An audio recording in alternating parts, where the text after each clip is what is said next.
cho 159 ចុច 607 ចឹងគេគូពីក្រមលេខ 7 នេះចឹងយើងអាចរាប់ខ្ទង់បានខ្ទង់ភាគ 10 ខ្ទង់ភាគ 100 ខ្ទង់ភាគ 1000 ចឹងលេខ 7 នៅខ្ទង់ភាគ 1000 ហើយវាមានតម្លៃ 7 គុណនឹង 1 ភាគ 1000 ស្មើនឹង 0.007 អក្សរឆ 0.039 ចឹងយើងគេគូពីក្រោមលេខ 0 នេះចឹងយើងអាចរាប់ខ្ទង់វាបានគឺស្ថិតនៅខ្ទង់ភាគ 10 លេខ 0 នៅខ្ទង់ភាគ 10 ហើយវាមានតម្លៃ 0 គុណនឹង 1 ភាគ 10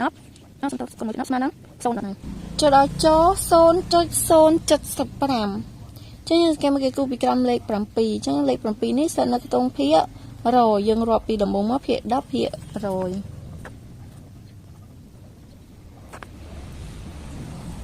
ហើយមានតម្លៃ 7 គុណនឹង 1 ភាគ 100 ស្មើនឹង 0.077